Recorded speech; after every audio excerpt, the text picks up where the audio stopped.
নমস্কার। গল্প পাঠ রবীন্দ্রনাথের ছোট গল্প শেষের রাত্রি। মাসি, ঘুমোও যতীন, রাত হলো যে। হোক না রাত, আমার দিন তো বেশি নেই। আমি বলছিলাম মণিকে তার বাপের বাড়ি, ভুলে যাচ্ছি ওর বাপের বাড়ি এখন কোথায়।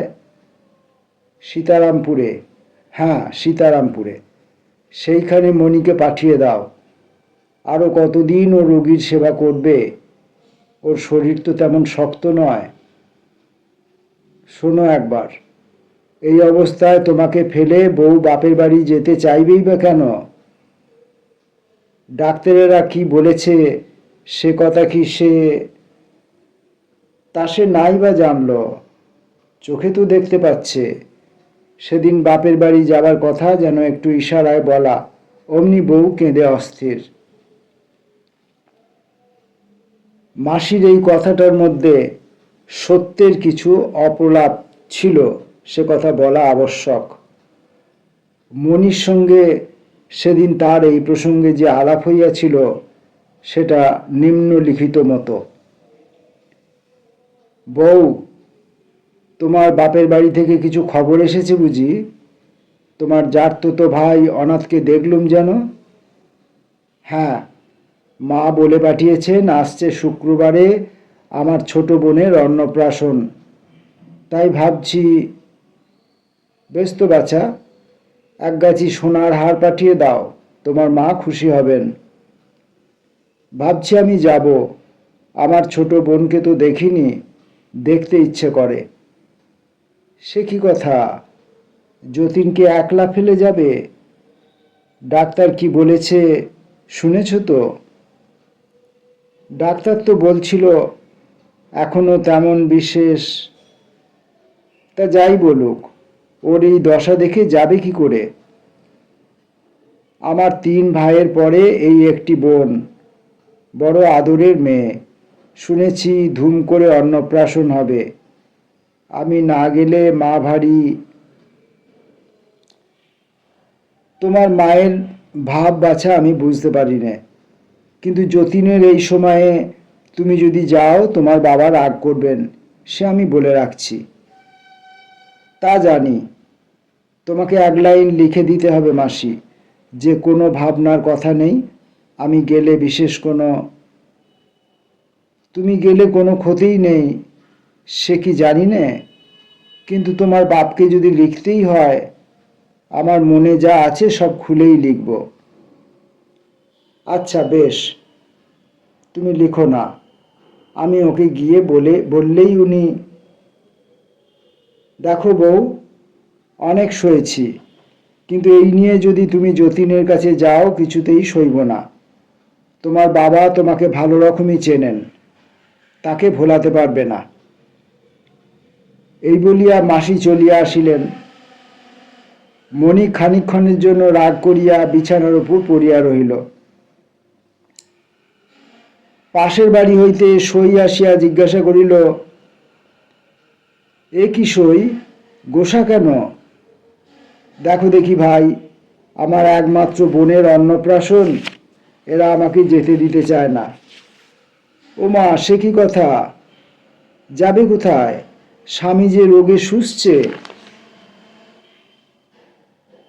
আমি তো কিছুই করি নে, করতে পারিও নে।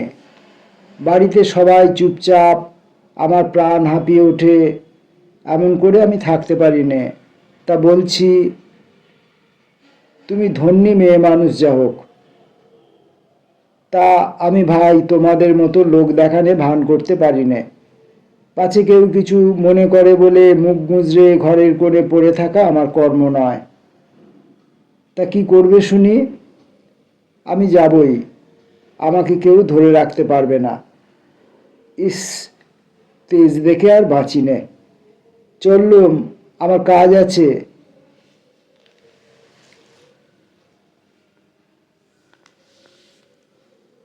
বাপের বাড়ি যাইবার প্রসঙ্গে মণি কাঁদিয়াছে।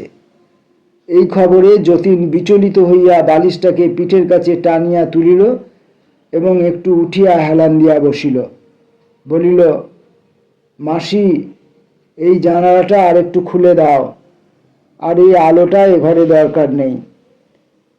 জানালা খুলিতেই স্তব্ধ রাত্রি অনন্ত তীর্থপথের পথিকের মতো রোগীর দরজার কাছে চুপ করিয়া দাঁড়াইল। কত যুগের কত মৃত্যুকালের সাক্ষী ওই তারাগুলি যতীনের মুখের দিকে তাকাইয়া রহিল। যতীন এই বৃহৎ অন্ধকারের পটের উপর তাহার মনির মুখখানি দেখিতে পাইল। সেই মুখের ডাগর দুটি চক্ষু মোটা মোটা জলের ফোঁটায় ভরা। সে জল আর শেষ হইল না, চিরকালের জন্য ভরিয়া রহিল। অনেকক্ষণ সে চুপ করিয়া আছিয়া দেখিয়া মাসি নিশ্চিন্ত হইলেন। ভাবিলেন, যতীনের ঘুম আসিয়াছে। এমন সময় হঠাৎ সে বলিয়া উঠিল, মাসি, তোমরা কিন্তু বরাবর মনে করে এসেছিল মনির মন চঞ্চল, আমার ঘরে ওর মন বসেনি। কিন্তু দেখো না বাবা, ভুল বুঝেছিলাম। সময় হলেই মানুষকে চেনা যায়। মাসি, যতীন, ঘুমাও বাবা, আমাকে একটু ভাবতে দাও, একটু কথা কইতে দাও, বিরক্ত হয়েও না মাসি। আচ্ছা বলো বাবা। আমি বলছিলাম, মানুষের নিজের মন নিজে বুঝতেই কত সময় লাগে। একদিন যখন মনে করতুম আমরা কেউ মনির মন পেলুম না, তখন চুপ করে সহ্য করেছি। তোমরা তখন, না বাবা অমন কথা বলো না, আমিও সহ্য করেছি। মন তো মাটির ঢালা নয়, কুড়িয়ে নিলেই তো আর নেওয়া যায় না। আমি জানতুম মনি নিজের মন এখনো বোঝেনি। কোনো একটা আঘাতে যেদিন বুঝবে সেদিন আর। ঠিক কথা যতীন, সেই জন্যই ওর ছেলে মানুষিতে কোনোদিন কিছু মনে করিনি। মাসি এ কথার কোনো উত্তর করিলেন না, কেবল মনে মনে দীর্ঘশ্বাস ফেলিলেন। কতদিন তিনি লক্ষ্য করিয়াছেন যতীন বারান্দায় আসিয়া রাত কাটাইয়াছে। বৃষ্টির ছাঁট আসিয়াছে, তবু ঘরে যায় নাই। কতদিন সে মাথা ধরিয়া বিছানায় পড়িয়া, একান্ত ইচ্ছা মনি আসিয়া মাথায় একটু হাত বুলাইয়া দেয়। মনি তখন সখীদের সঙ্গে দল বাঁধিয়া থিয়েটার দেখিতে যাইবার জন্য আয়োজন করিতেছে। তিনি যতীনকে পাখা করিতে আসিয়াছেন, সে বিরক্ত হইয়া তাহাকে ফিরাইয়া দিয়াছে। সেই বিরক্তির মধ্যে কত বেদনা তাহা তিনি জানিতেন। কতবার তিনি যতীনকে বলিতে চাইয়াছেন, বাবা, তুমি ওই মেয়েটার দিকে অত বেশি মন দিও না, ও একটু চাহিতে শিখুক, মানুষকে একটু কাঁদানো চাই। কিন্তু এসব কথা বলিবার নহে, বলিলেও কেউ বোঝে না। যতীনের মনে নারী দেবতার একটি পীঠস্থান ছিল, সেইখানে সে মনিকে বসাইয়াছে। সেই তীর্থক্ষেত্রে নারীর অমৃত পাত্র চিরদিন তাহার ভাগ্যে শূন্য থাকিতে পারে, একথা মনে করা তাহার পক্ষে সহজ ছিল না। তাই পূজা চলিতেছিল, অর্ঘ্য ভরিয়া উঠিতেছিল, বড় লাভের আশা পরাভব মানিতেছিল না। মাসি যখন আবার ভাবিতেছিলেন যতীন ঘুমাইয়াছে, এমন সময় হঠাৎ সে বলিয়া উঠিল, আমি জানি তুমি মনে করেছিলে মনিকে নিয়ে আমি সুখী হতে পারিনি, তাই তার উপর রাগ করতে। কিন্তু মাসি, সুখ জিনিসটা ওই তারাগুলির মতো, সমস্ত অন্ধকার লেপে রাখে না, মাঝে মাঝে ফাঁক থেকে যায়। জীবনে কত ভুল করি, কত ভুল বুঝি, তবু তার ফাঁকে ফাঁকে কি স্বর্গের আলো জ্বলেনি? কোথা থেকে আমার মনের ভিতরটি আজ এমন আনন্দে ভরে উঠেছে। মাসি আস্তে আস্তে যতীনের কপালে হাত বুলাইয়া দিতে লাগিলেন। অন্ধকারে তাহার দুই চক্ষু বাহিয়া যে জল পড়িতেছিল তাহা কেউ দেখিতে পাইল না। আমি ভাবছি মাসি, ওর বয়স অল্প, ও কি নিয়ে থাকবে? অল্প বয়স কিসের যতীন? এ তো ঠিক বয়স, আমরাও তো বাছা অল্প বয়সেই দেবতাকে সংসারের দিকে ভাসিয়ে অন্তরের মধ্যে বসিয়েছি, তাতে ক্ষতি হয়েছে কি? তাও বলি, সুখেরই বা এত বেশি দরকার কিসের? মাসি, মনির মনটি যেই জাগাবার সময় হলো অমনি আমি। ভাবো, কেন যতীন? মন যদি জাগে তবে সেই কি কম ভাগ্য? হঠাৎ দিনের শোনা একটা বাউলের গান যতীনের মনে পড়ে গেল। ওরে মন, যখন জাগলি না রে, তখন মনের মানুষ এলো দ্বারে, তার চলে যাবার শব্দ শুনে ভাঙল রে ঘুম, ও তোর ভাঙল রে ঘুম অন্ধকারে। মাসি, ঘড়িতে কটা বেজেছে? 9টা বাজবে। সবে 9টা? আমি ভাবছিলুম বুঝি 2টো 3টে কি কটা হবে। সন্ধ্যার পর থেকেই আমার দুপুর রাত আরম্ভ হয়। তবে তুমি আমার ঘুমের জন্য অত ব্যস্ত হয়েছিলে কেন?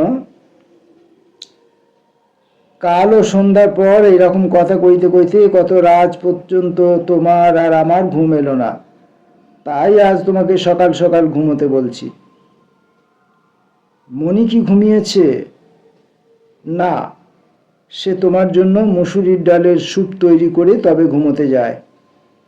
বলো কি মাসি, মনি কি তবে? সেই তো তোমার জন্য সব পথ্যি তৈরি করে দেয়, তার কি বিশ্রাম আছে? আমি ভাবতুম মনি বুঝি। মেয়ে মানুষের কি আর এসব শিখতে হয়? দায়ে পড়লেই আপনি করে নেয়। আজ দুপুরবেলা মৌরলা মাছের যে ঝোল তৈরি হয়েছিল তাতে বড় সুন্দর একটা ভাব ছিল। আমি ভাবছিলুম তোমারই হাতের তৈরি। কপাল আমার। মনি কি আমাকে কিছু করতে দেয়? তোমার গামছা তোয়ালে নিজের হাতে কেচে শুকিয়ে রাখে, জানে যে কোথাও কিছু নোংরা তুমি দেখতে পারো না। তোমার বাইরের বৈঠকখানা যদি একবার দেখো তবে দেখতে পাবে মনি দুবেলা সমস্ত ঝেড়ে মুছে কেমন তকতক করে রেখে দিয়েছে। আমি যদি তোমার এ ঘরে ওকে সর্বদা আসতে দিতুম তাহলে কি আর রক্ষা থাকতো? ও তো তাই চায়। মনির শরীরটা বুঝি। ডাক্তাররা বলে রোগীর ঘরে সর্বদা আনাগোনা করতে দেওয়া কিছু নয়। ওর মন বড় নরম কিনা, তোমার কষ্ট দেখলে দুদিনে যে শরীর ভেঙে পড়বে। মাসি, ওকে তুমি ঠেকিয়ে রাখো কি করে? আমাকেও বড্ড মানে বলেই পারি, তবু বারবার গিয়ে খবর দিয়ে আসতে হয়। ওই আমার আর এক কাজ হয়েছে। আকাশের তারাগুলি যেন করুণা বিগলিত চোখের জলের মতো জল জল করিতে লাগিল।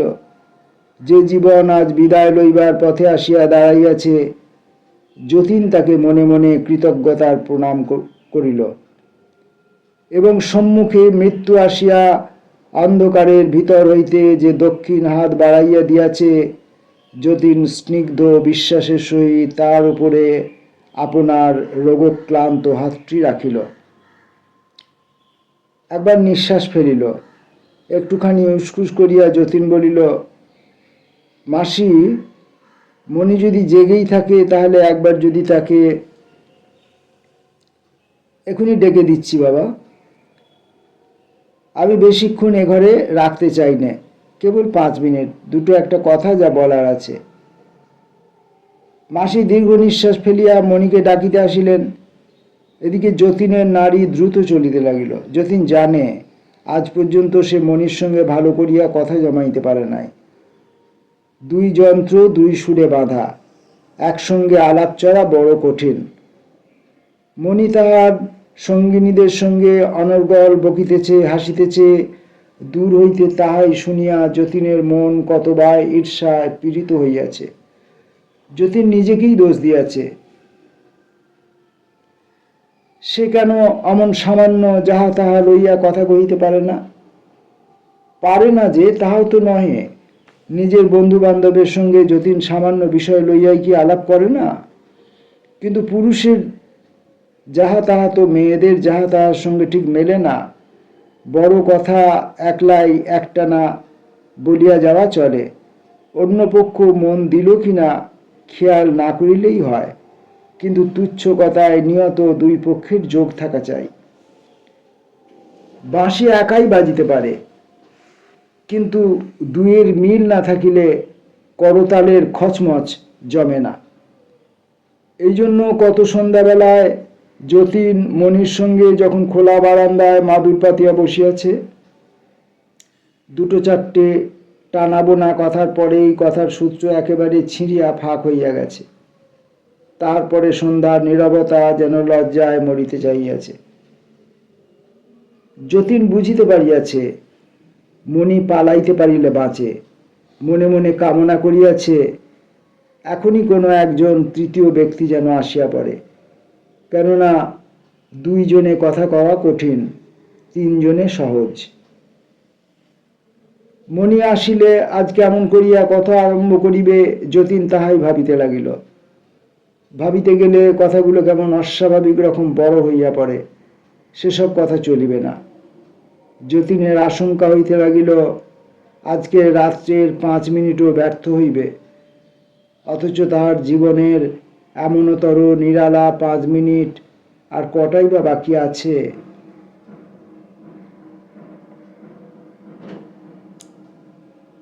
এ কি বউ, কোথাও যাচ্ছ নাকি? সীতারামপুরে যাব। সে কি কথা, কার সঙ্গে যাবে? অনাথ নিয়ে যাচ্ছে। লক্ষ্মী মা আমার, তুমি যেও, আমি তোমাকে বারণ করব না, কিন্তু আজ নয়। টিকিট কিনে গাড়ি রিজার্ভ করা হয়ে গেছে। তা হোক, ও লোকসান গায়ে সইবে। তুমি কাল সকালেই চলে যেও, আজ যেও না। মাসি, আমি তোমাদের তিথি বার মানি নে, আজ গেলে দোষ কি? যতীন তোমাকে ডেকেছে, তোমার সঙ্গে তার একটু কথা আছে। বেশ তো, এখনো সময় আছে, আমি তাকে বলে আসছি। না, তুমি বলতে পারবে না যে যাচ্ছ। তা বেশ, কিছু বলবো না, কিন্তু আমি দেরি করতে পারবো না। কালই অন্নপ্রাশন, আজ যদি না যাই তো চলবে না। আমি জোরহাত করছি বউ, আমার কথা আজ একদিনের মতো রাখো। আজ মন একটু শান্ত করে যতীনের কাছে এসে বসো, তাড়াতাড়ি করো না। তা কি করবো বলো, গাড়ি তো আমার জন্য বসে থাকবে না। অনাথ চলে গেছে, 10 মিনিট পরে সে এসে আমাকে নিয়ে যাবে। এই বেলা তার সঙ্গে দেখা সেরে আসি গে। না, তবে থাক, তুমি যাও। এমন করে তার কাছে যেতে দেব না। ওরে অভাগিনী, তুই যাকে এত দুঃখ দিলি সে তো সব বিসর্জন দিয়ে আজ বাদে কাল চলে যাবে, কিন্তু যতদিন বেঁচে থাকবি এদিনের কথা তোকে চিরদিনের মতো মনে রাখতে হবে। ভগবান আছেন, ভগবান আছেন, সে কথা একদিন বুঝবি। মাসি, তুমি অমন করে শাপ দিও না বলছি। ওরে বাপ রে, আর কেন বেঁচে আছিস রে বাপ? পাপের যে শেষ নেই, আমি আর ঠেকিয়ে রাখতে পারলুম না। মাসি একটু দেরি করিয়া রোগীর ঘরে গেলেন, আশা করিলেন যতীন ঘুমাইয়া পড়িবে, কিন্তু ঘরে ঢুকিতেই দেখিলেন বিছানার উপর যতীন নড়িয়া চড়িয়া উঠিল। মাসি বললেন, এই এক কাণ্ড করে বসেছে। কি হয়েছে, মণি এলো না? এত দেরি করলে কেন মাসি? গিয়ে দেখি সে তোমার দুধ জাল দিতে গিয়ে পুড়িয়ে ফেলেছে বলে কান্না। আমি বলি, হয়েছে কি? আরও তো দুধ আছে। কিন্তু অসাবধান হয়ে তোমার খাবার দুধ পুড়িয়ে ফেলেছে। বউয়ের এ লজ্জা কিছুতেই যায় না। আমি তাকে অনেক ঠান্ডা করে বিছানায় শুইয়ে রেখে এসি। আজ আর তাকে আনলুম না, সে একটু ঘুমুক। মণি আসিল না বলিয়া যতীনের বুকের মধ্যে যেমন বাজিল, তেমনি সে আরামও পাইল।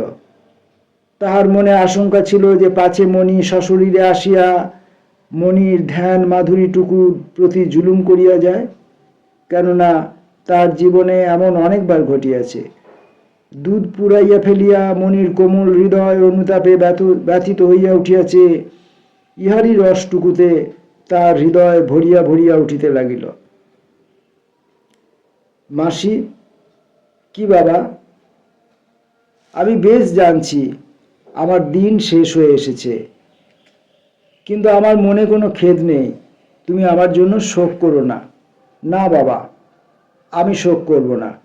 জীবনেই যে মঙ্গল আর মরণে যে নয়, একথা আমি বিশ্বাস করি না।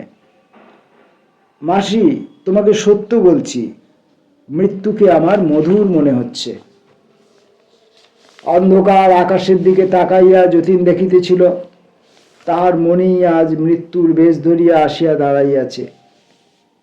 সে আজ অক্ষয় যৌবনে পূর্ণ, সে গৃহিণী, সে জননী, সে রূপসী, সে কল্যাণী।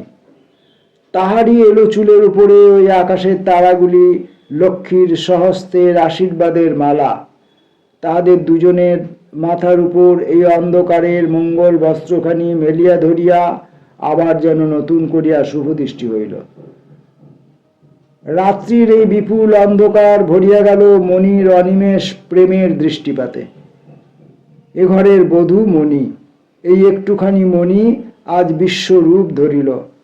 জীবন মরণের সঙ্গম তীর্থে ওই নক্ষত্রবেদীর উপরে সে বসিল।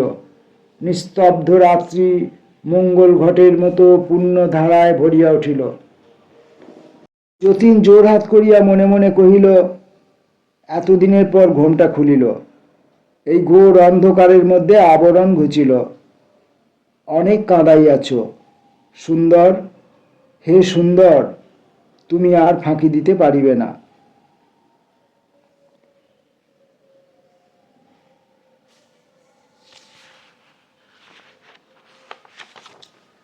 কষ্ট হচ্ছে মাসি, কিন্তু যত কষ্ট মনে করছো তার কিছুই নয়। আমার সঙ্গে আমার কষ্টের ক্রমশই যেন বিচ্ছেদ হয়ে আসছে। বোঝাই নৌকার মতো একদিন সে আমার জীবন জাহাজের সঙ্গে বাঁধা ছিল, আজ যেন বাঁধন কাটা পড়ছে। সে আমার সব বোঝা নিয়ে দূরে ভেসে চলল। এখনও তাকে দেখতে পাচ্ছি, কিন্তু তাকে যেন আর আমার বলে মনে হচ্ছে না। এ দুদিন মণিকে একবারও দেখিনি মাসি। পিঠের কাছে আর একটা বালিশ দেব কি যতীন? আমার মনে হচ্ছে মাসি, মণিও যেন চলে গেছে, আমার বাঁধন ছেঁড়া দুঃখের নৌকাটির মতো। বাবা, তুমি একটু বেদানার রস খাও, তোমার গলা শুকিয়ে আসছে। আমার উইলটা কার লেখা হয়ে গেছে, সে কি আমি তোমাকে দেখিয়েছি? ঠিক মনে পড়ছে না। আমার দেখবার দরকার নেই যতীন। মা যখন মারা যান আমার তো কিছুই ছিল না। তোমার খেয়ে তোমার হাতে আমি মানুষ, তাই বলছিলুম। সে আবার কি কথা? আমার তো কেবল এই একখানা বাড়ি আর সামান্য কিছু সম্পত্তি ছিল, বাকি সবই তো তোমার নিজের রোজগার। কিন্তু এই বাড়িটা কিসের বাড়ি আমার? কত দালান তুমি বাড়িয়েছ, আবার সেটুকু কোথায় আছে খুঁজেই পাওয়া যায় না। মণি তোমাকে ভিতরে ভিতরে খুব, সে কি জানি না যতীন, তুমি এখন ঘুমো। আমি মণিকে সব লিখে দিলুম বটে, কিন্তু তোমারই সব রইল মাসি। ও তো তোমাকে কখনো অমান্য করবে না। সেজন্য অত ভাবছো কেন বাছা? তোমার আশীর্বাদেই আমার সব। তুমি আমার উইল দেখে এমন কথা কোনো দিন মনে করো না।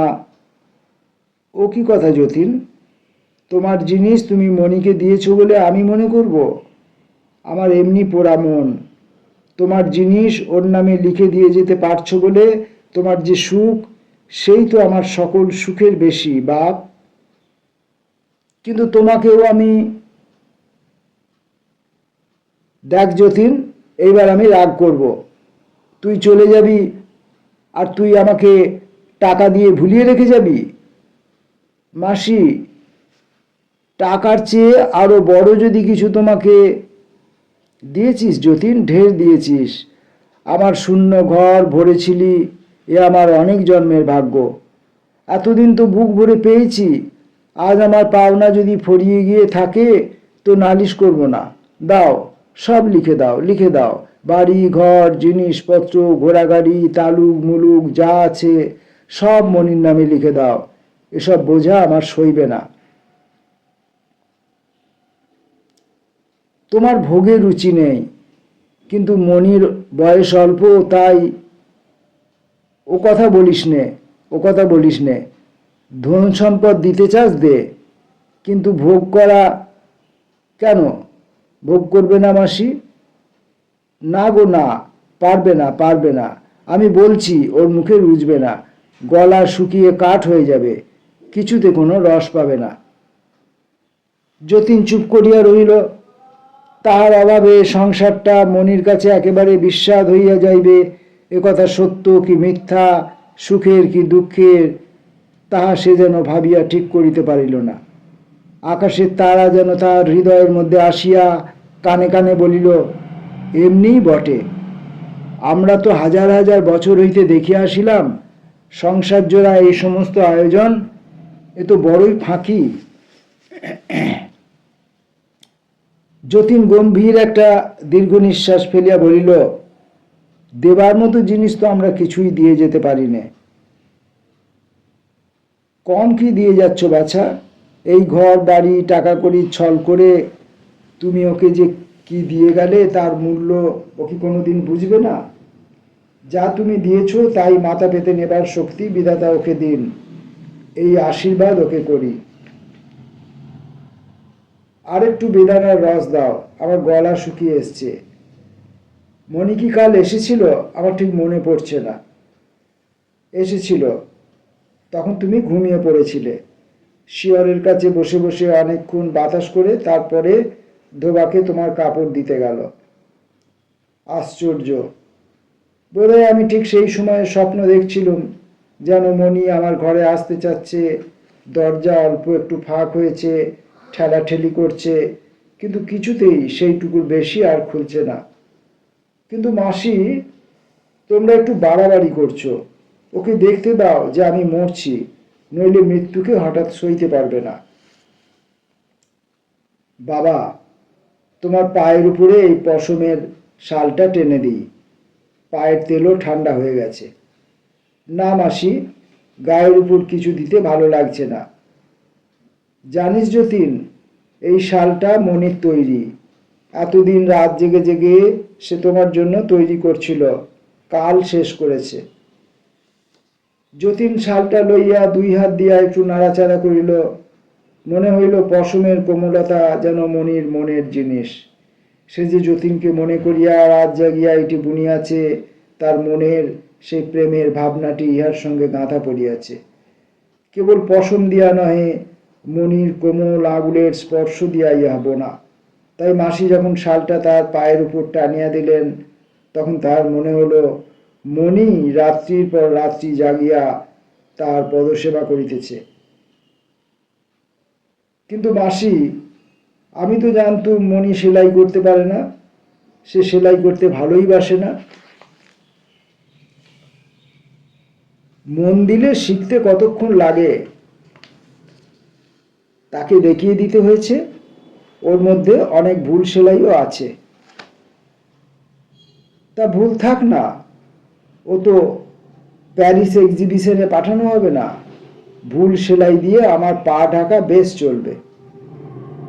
সেলাই যে অনেক ভুল ত্রুটি আছে সেই কথা মনে করিয়াই যতীনের আরো বেশি আনন্দ হইল। বেচারা মণি পারে না, জানে না, বারবার ভুল করিয়াছে, তবু ধৈর্য ধরিয়া রাত্রির পর রাত্রি সেলাই করিয়া চলিয়াছে, এই কল্পনাটি তাহার কাছে বড় করুণ, বড় মধুর লাগিল। এই ভুলে ভরা শালটাকে আবার সে একটু নাড়িয়া চাড়িয়া রইল। মাসি, ডাক্তার বুঝি নিচের ঘরে?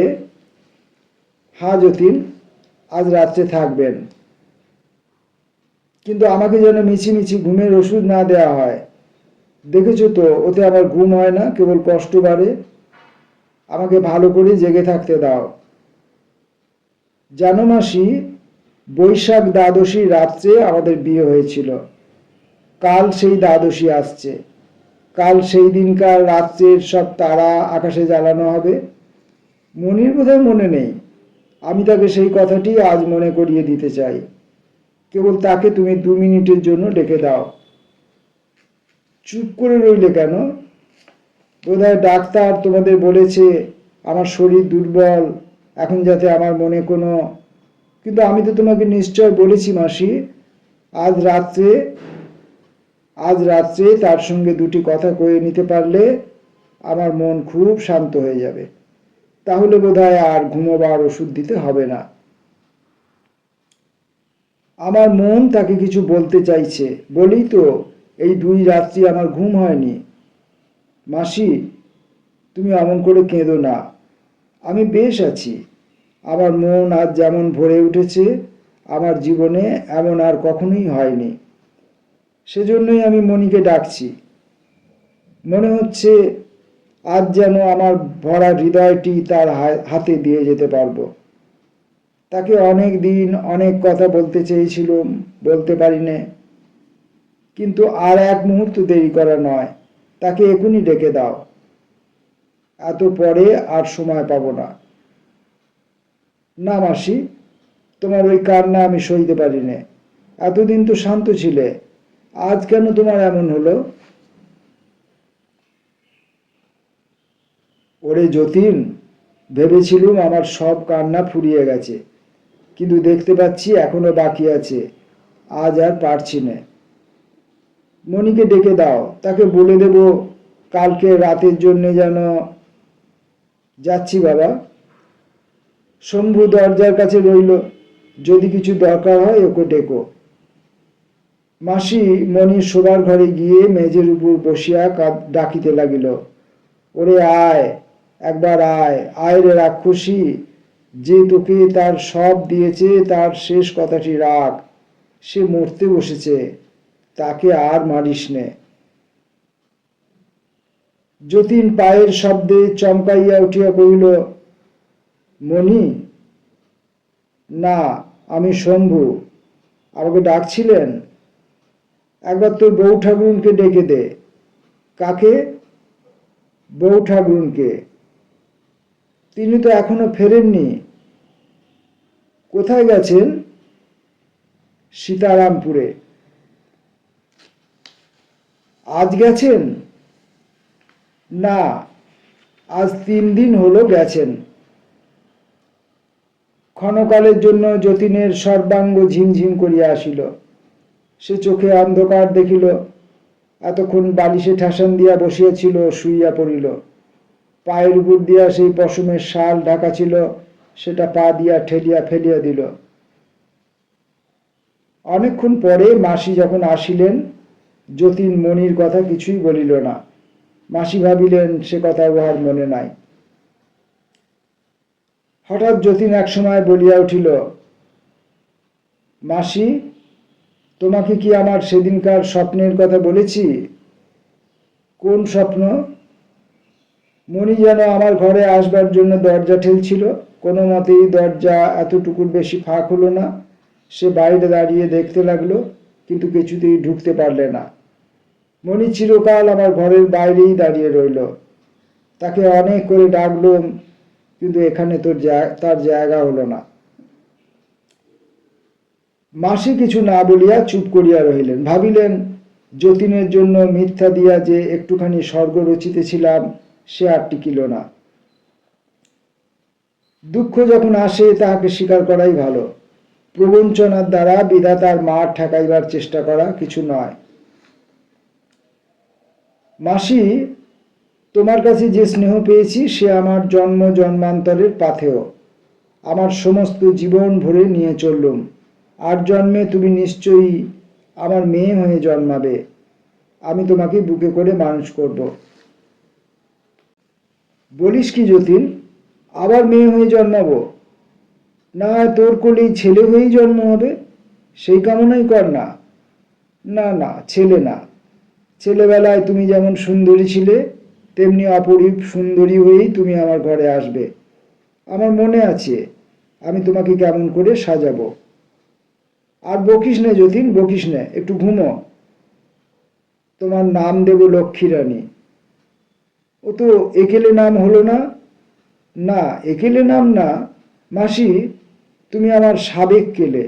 সেই সাবেক কাল নিয়েই তুমি আমার ঘরে এসো। তোর ঘরে আমি কন্যাদায়ের দুঃখ নিয়ে আসবো, এ কামনা আমি তো করতে পারি নে। মাসি, তুমি আমাকে দুর্বল মনে করো? আমাকে দুঃখ থেকে বাঁচাতে চাও? বাছা, আমার যে মেয়ে মানুষের মন, আমিই দুর্বল।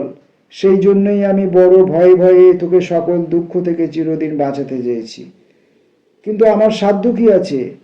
কিছুই করতে পারি না। মাসি, এই জীবনের শিক্ষা আমি এ জীবনে খাটাবার সময় পেলুম না, কিন্তু এ সমস্তই জমা রইল। আসতে পারে মানুষ যে কি করে পারে তা আমি দেখাবো। চিরটা দিন নিজের দিকে তাকিয়ে থাকা যে কি ফাঁকি তা আমি বুঝেছি। যাই বলো বাছা, তুমি নিজে কিছু নাওনি, পরকেই সব দিয়েছ। মাসি, একটা গর্ব আমি করব, আমি সুখের উপরে জবরদস্তি করিনি। কোনোদিন একথা বলিনি যেখানে আমার দাবি আছে সেখানে আমি জোর খাটাবো। যা পাইনি তা কাড়াকাড়ি করিনি।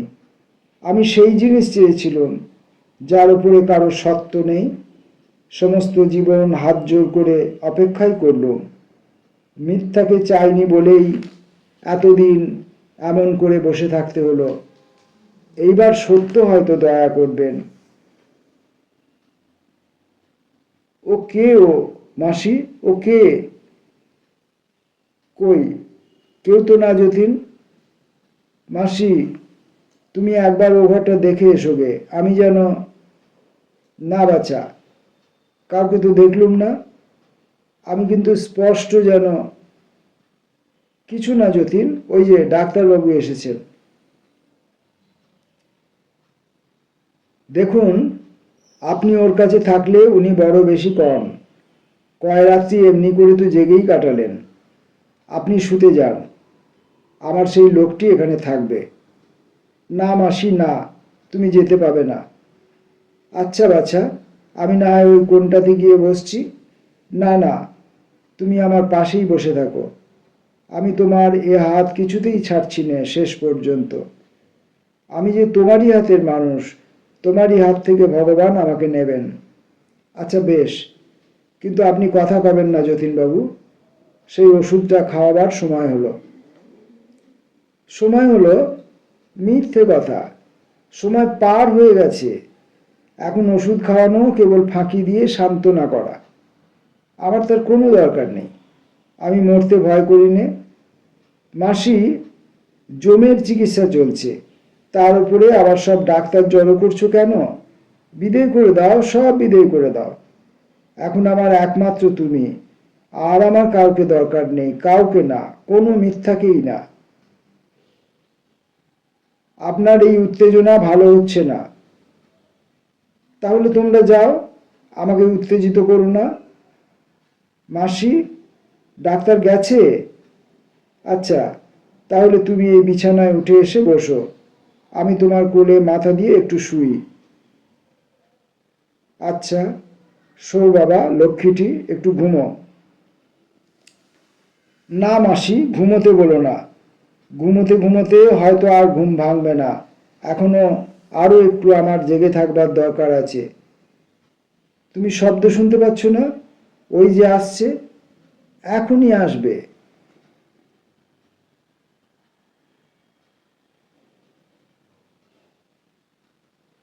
বাবা যতীন, একটু চেয়ে দেখো, ওই যে এসেছে, একবারটি চাও। কে এসেছে? স্বপ্ন? স্বপ্ন নয় বাবা, মণি এসেছে। তোমার শ্বশুর এসেছেন। তুমি কে? চিনতে পারছো না বাবা? ওই তো তোমার মণি। মণি, সেই দরজাটা কি সব খুলে গিয়েছে? সব খুলেছে বাপ আমার, সব খুলেছে। না মাসি, আমার পায়ের উপর ওশাল নয়, ওশাল নয়, ওশাল মিথ্যে, ওশাল ফাঁকি। শাল নয় যতীন, তোমার বউ তোমার পায়ের উপর পড়েছে। তোমার মাথায় হাত রেখে একটুখানি, ওর মাথায় হাত রেখে একটুখানি আশীর্বাদ করো। অমন করে কাঁদিস নে বউ, কাঁদবার সময় আসছে। এখন একটুখানি চুপ কর।